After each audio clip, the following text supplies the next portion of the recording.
Hello everyone, welcome back. So our main topic for today is managing human capital. There are a lot of it that we'll talk for today, which is human capital, motivational theories and much more. So without further ado, let's get into it. I'll be here to explain the human capital for you guys. I think most of you don't know what this term really means, right? So basically it refers to the value of employees that they can bring to the organization. The value comes from their skills, their knowledge, their experience, and much more. But I don't want to go much deeper into this, so in simple words, employees are considered assets because they help organizations achieve their goals and improve their performance. You get the basic of it, right?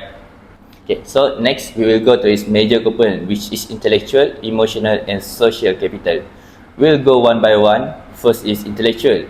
This includes the employee skills, expertise, and even the organization system and structure.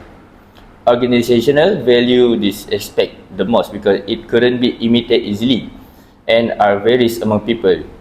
This difference will make the organizational differs from their competitors. Okay. Second is emotional capital. As the word says, we can assume that this will lead to emotional competencies like confidence, motivationals, and emotional control. Work life is very harsh and a very high IQ person is very important because they are better in handling pressure. This will improve decision making, performance, work efficiency because the variable factor which is emotion are in control. Last but not least, on our part, social capital. Human is very peculiar as they are a species that need a partner, a sense of belonging, whether from a friends, a family, or co-workers. Social capital talks about the relationship, trust, networking, and cooperation between people inside and outside of the organization. The healthier the relationship is, the better the work efficiency and productivity becomes. That is the nature of human being. A strong workforce runs on motivation. But what exactly fuel that drive? We will explore 5 different theories to answer to that question. First is the Maslow hierarchy of needs. This theory suggests that people have 5 levels of needs. We start at the bottom with your basic survival needs like food and a safe place to work. Then we move up to the social needs like friendship among colleagues. Next, come to the need for respect and recognition.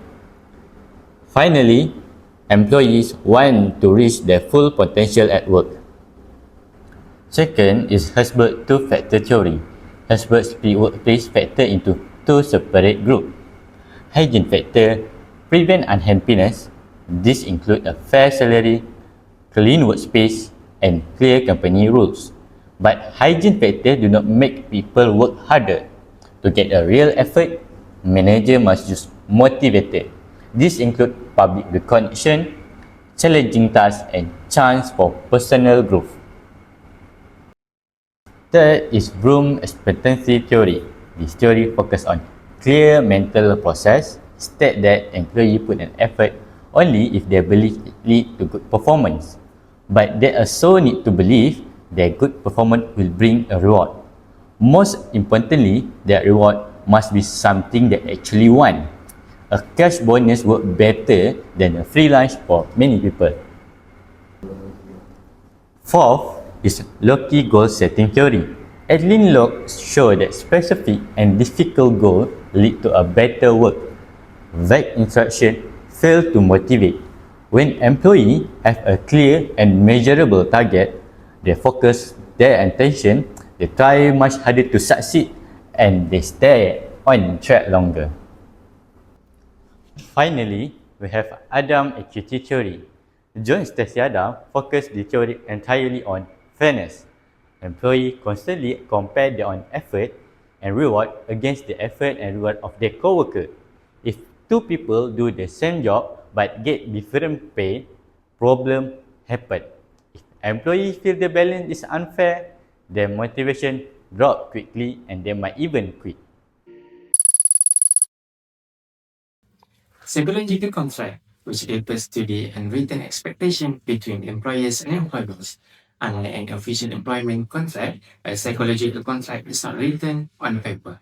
It is based on trust, mutual understanding, and expectation in the workplace. From the employee's perspective, they expect respect, appreciation, fair treatment, career growth, good communication, and work-life balance. At the same time, employers expect employees to be loyal, responsible, committed, and productive in their work.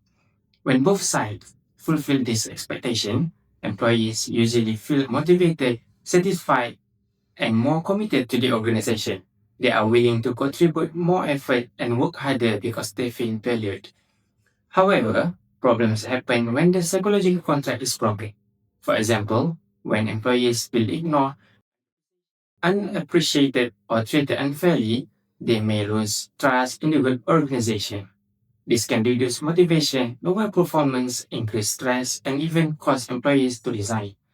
Therefore, maintaining a strong psychological contract is very important in human resource management.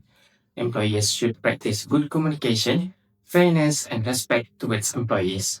At the same time, employees should also fulfill their responsibilities and contribute positively to the organization. In conclusion, the psychological contract plays an important role in building strong relationships between employers and employees. When trust and expectation are properly maintained, it creates a healthier workplace and improve employee retention and organizational performance. Hey guys, today I'm going to talk about 4 important HR activities that happen in every company. Don't worry, I'll make it simple and easy for you to understand. First is training and development. Basically, this is when a company helps employees learn new skills and improve themselves. For example, new workers might attend training before starting work, while older employees can join workshop and course to become better at their job. When employees improve, the company also improves. Next is talent management.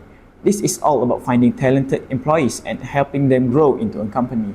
HR will identify workers with potential and give them opportunities like promotions, mentoring, or leadership programs.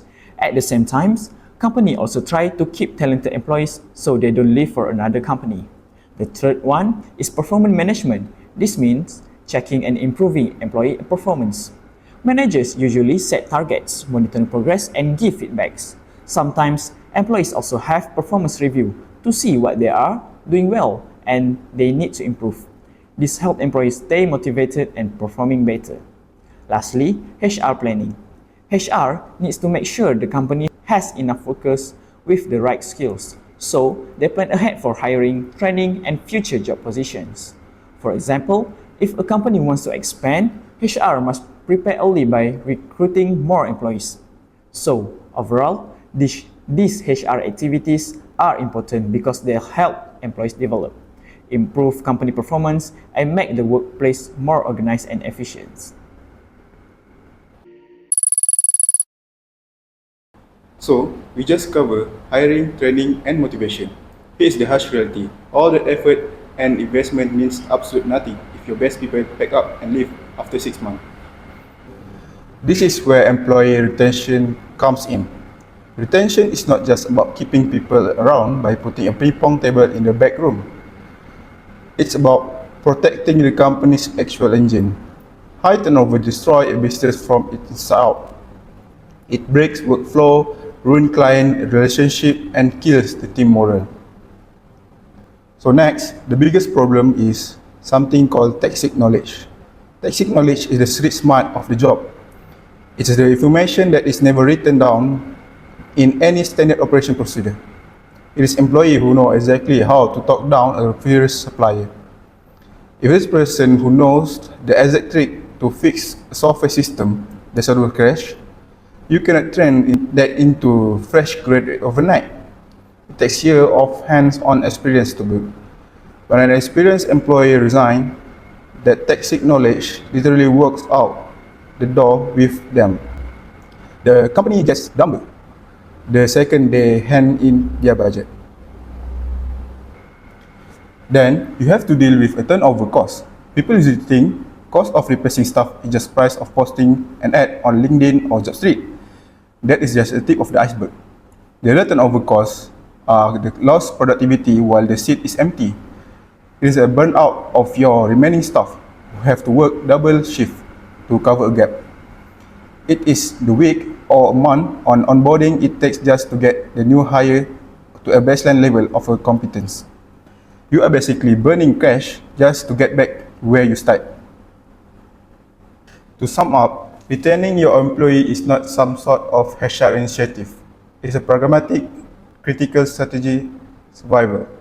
If you do not lock in your talent, you will bleed money and knowledge until you cannot compete anymore.